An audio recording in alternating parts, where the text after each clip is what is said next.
Hi guys, today is Monday the 17th. This is a video about Thursday the 13th, which was my shot day. I weighed myself on Thursday. I came in at 240.6. That is a 0.6 increase from where it was last time. I was 240.0 last time, and this time I was 240.6. So a little bit of an increase, nothing crazy. I went 10 milligrams. That was at the 7-day cycle. I believe I will be going to a 5-day cycle. So my next shot is in a couple days as opposed to waiting till Thursday again. And health-wise, I've been feeling fine. My sleep is kind of weird. And like my right side down has been hurting. It's been okay the last couple days. And then today, this morning, for whatever reason, it's super sore again. I was doing great with the heart palpitations until I went to go see Foster the People play last week. So it had been like 2 weeks since I had had heart palpitations. I was loving life. It was, feeling good, aside from this back of the throat closey thing that comes and goes that I'm still taking allergy meds for. But so we went to go see Foster the People, and it was general admission. And so there's no seats, and it was very hard for me to see. The opening band was Good Neighbors. They're out of the UK. They're a pretty good band. I'd heard them on the radio a little bit prior, so I knew some of their stuff. But then when it came time to watch Foster the People, you know how everybody pushes forward. And I'm not super tall. I say that I'm 5'5". I don't know what I am. It's been forever since I've been measured. And with the weight, it kind of drags your body down. So maybe I'm 5'3" now. I don't know. I'm still saying 5'5". But I couldn't see anything. And my husband's like 6'3". So he's above the crowd. He can see, it doesn't matter where he stands. I was getting so frustrated. I almost cried a couple times because what's the use of going to a concert if you can't see the show, right? And they had two projector screens right next to it. But they didn't have anybody there with cameras to show them, so that was of no use. So I could just feel like my blood pressure rising, and like my heart was just beating, and my face was getting flushed, and all of a sudden, I started getting heart palpitations, which I freaking hate, but I get them when I get stressed. And even though it's been, almost a week now since I saw that show, I'm still having the heart palpitations regularly, like daily. Consistently throughout the day. So stress definitely brings my heart palpitations on. I wish that they would leave in non-stress. Well, screw that. I wish I wouldn't even get them through stressful times, but through non-stressful times, I really wish that they would just boosh out of here. There's no need. I am not a fight or flight situation. I don't know if it's like extra cortisol that's in my system that just, I don't exercise. So maybe it takes its sweet ass time leaving my system. I have no idea. But I am not enamored of the heart palpitations. So at a certain point, I was able to stand up on some chairs on the side of this thing so I could actually see the rest of the show. So I started feeling better and I wasn't nearly so sad. But so Foster the People put on a really great show. The lead singer, no clue what his name is. He's a petite guy. He's a dancer. That kid, it was moving all across the stage, singing and dancing. He was fun. He was fun to watch. All the band did well, but he's the lead. And so that's who I was watching for the most. And parking wasn't bad. Leaving wasn't bad. That part was all good. It was just, I could not see the band. So frustrating. So health-wise, I'm just dealing with the palpitations these days. I don't really have heartburn, thank goodness. Haven't had headaches or anything like that. Just the stupid heart palpitations. So I am still having this swollen, kind of closey back of the throat feel. And taking an allergy med definitely helps. But I also was reading something about how hormone replacement therapy can sometimes cause a histamine reaction in people. I haven't looked into that much, but I probably should. I'm kind of afraid to because I don't want to stop taking the estrogen and the progesterone and stuff like that. A part of me kind of wants to just stop taking everything, like not do the patch, not do the progesterone, don't do the testosterone, stop taking the shots, and then see how I level out, see how I feel, and then kind of start adding things back in. But I don't love the hot flashes, so I don't really want to do that. And I should, though. I should just stop everything. Maybe I'll do a little bit more research first into the whole hormone replacement therapy, histamine reaction, and see what there is to that. Because I just saw it fleetingly, I think, on a Reddit post in the menopause subreddit, but I didn't really look too far into that. Haven't started the KPV, the VIP, the NAD+, haven't done anything like that. My husband's still trucking along using the Selenk. I haven't even really been using that because it's not, as far as I'm aware, it's not really meant to be preventative. It's more, hey, if you're feeling anxiety right now, either inject or nasally inhale. And my Wellbutrin, my bupropion, takes care of the anxiety aspect pretty well. I do get a little bit of anxiety here and there, so it just doesn't really occur to me to use my inhalant. And I think my husband uses it more as a preventative. Like I think he does it several times a day. And I don't necessarily know that it's when he's feeling anxious about things. I think he just uses it. I could be wrong about that. I don't know. He's slowly trying to transition into carnivore. He's been wanting to do this for a couple weeks now, but either I keep baking things or I keep buying things that's kind of induced him to put it off longer. So he today said that he's going to try to just not eat extraneous carbs. So I made a stroganoff earlier today.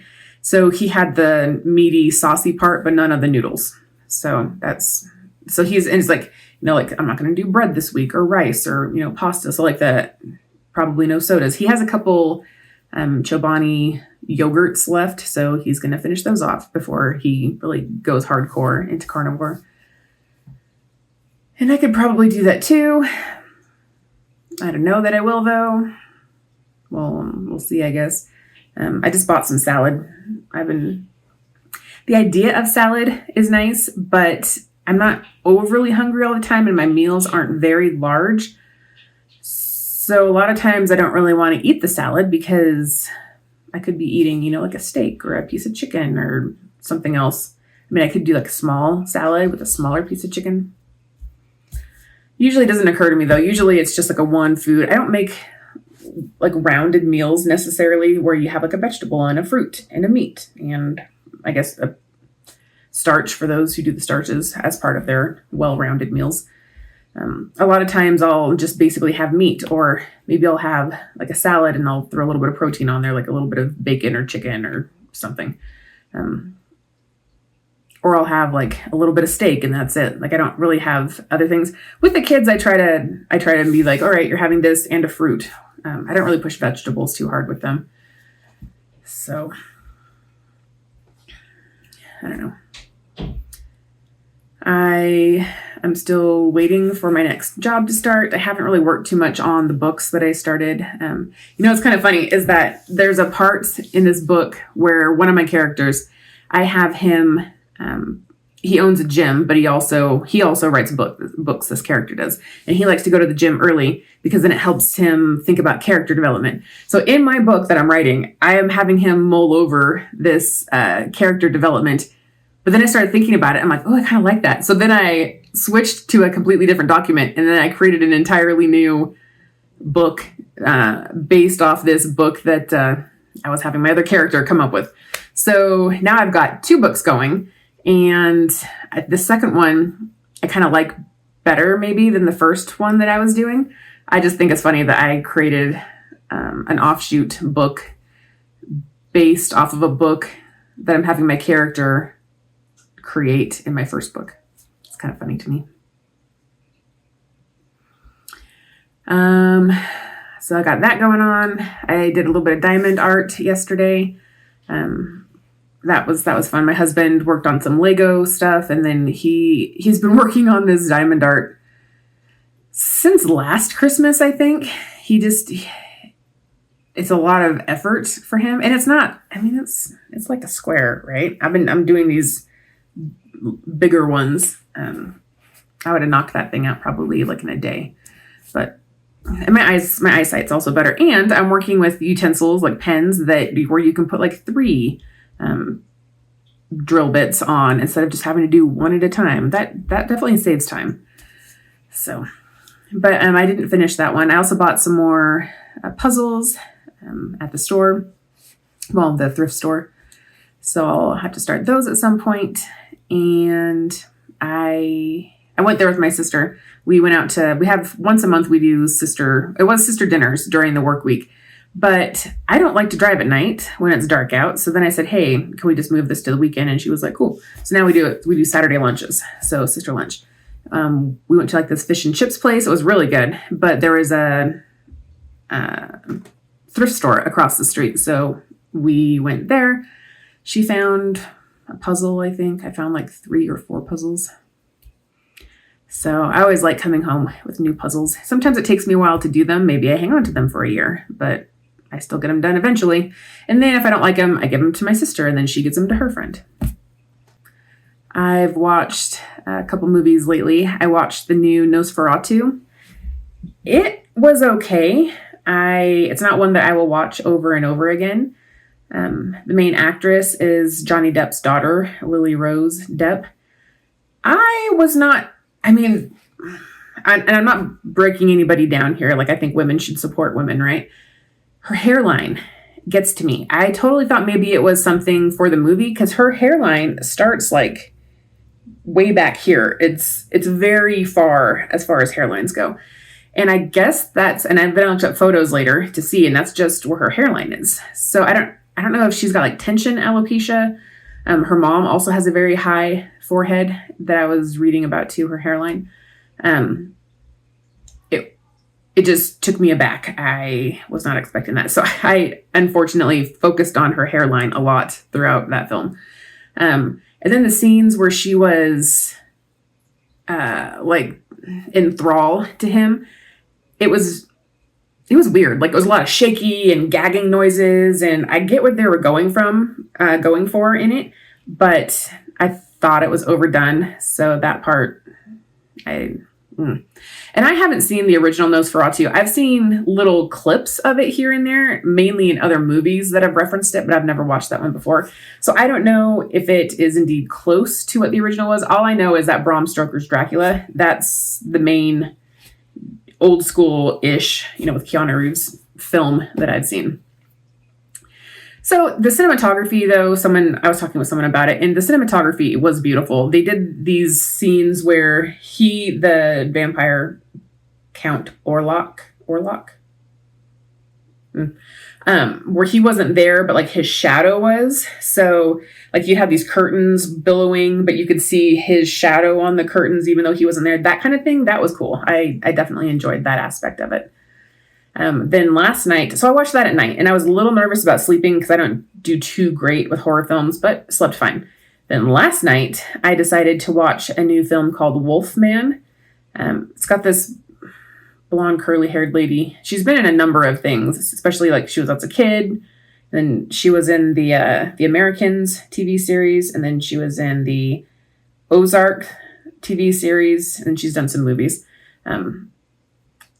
So the premise of that one is this guy has been away from his home in Oregon for a long time, like lives in New York or something. His dad was finally declared dead. I guess he's been missing for a while. So he and his wife and daughter go back to this his old homestead, where legend has it there's like a wolfman type creature who, I don't know, attacks people, I guess. And so basically it's a horror film. It's by the Blumhouse producers. They do basically thriller horror type movies. It was really good. It was really well done. I did definitely have weird dreams last night. They really know how to do the suspense. It was a little bloody, a little gory, but not crazy, not a ton. They really dealt with the suspense side of things, like having the camera pan dark areas, and so you're just like, where is this guy? You don't know where he is, and then he's right there, or he's then behind you, kind of a thing.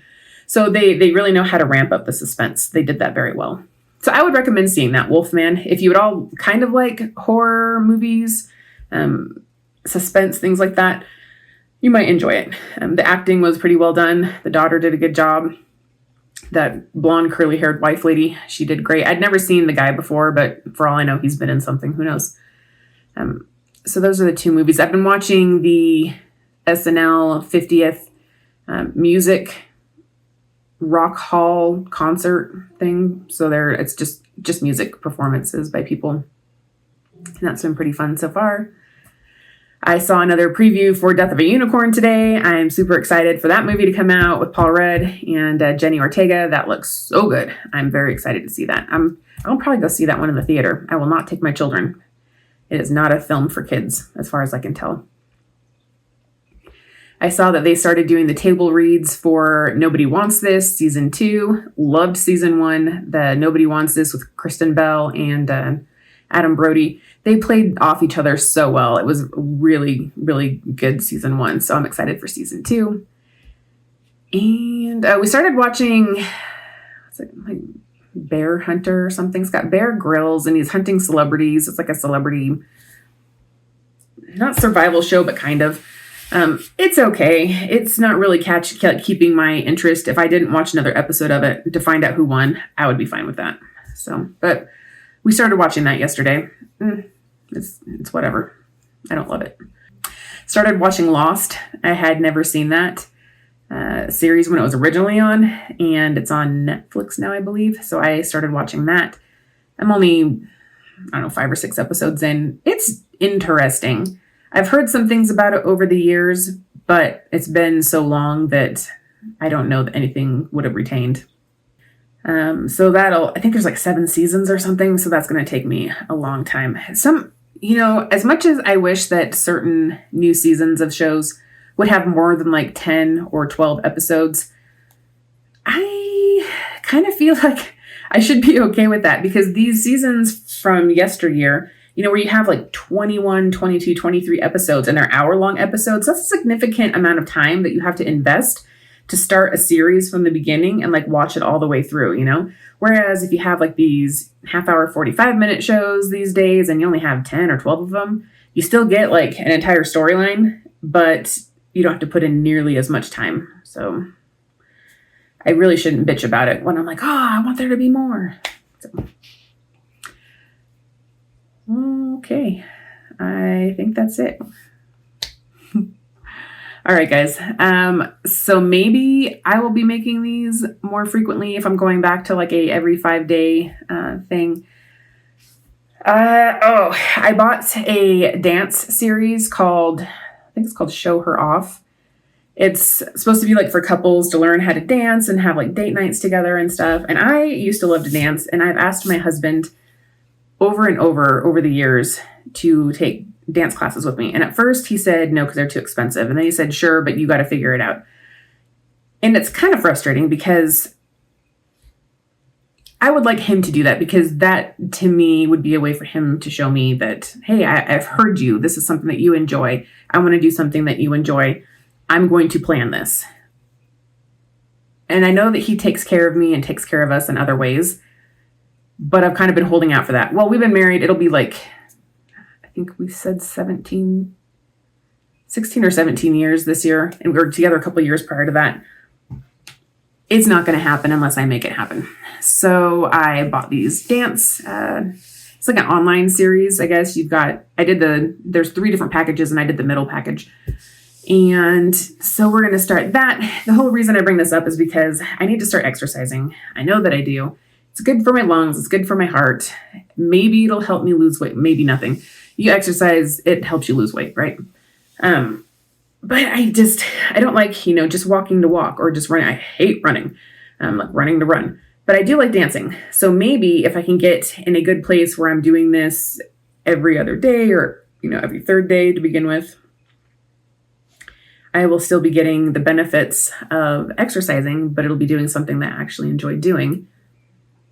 You know what else I would enjoy doing? I want one of those cat trikes. Have you guys seen that? Where it's an adult trike, but they have 2 wheels in front and 1 wheel in back. And they've got like handles down by your hips. And it's like I don't know. They're super sweet. Look up adult trikes, or tadpole trikes is the style with the 2 wheels in front and the 1 wheel in back. Those things are sweet. I would love to have one of those. My dad bought one a couple years ago. It was like $4,000. He's ridden it like twice now. I feel like I would use that thing quite frequently.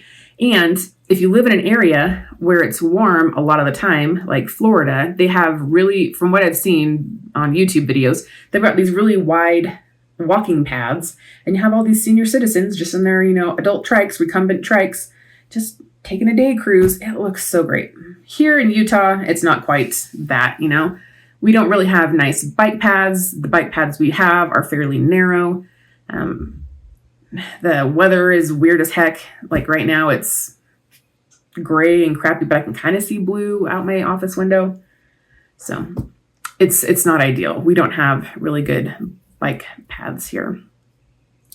The whole point of that is I like to ride bikes. But it hurts your butt, It doesn't matter how comfy your saddle is. It just hurts until you build up a tolerance to it, I guess. And I just don't do it often enough for that. Anyway, okay, I will talk to you guys in a little bit. Bye.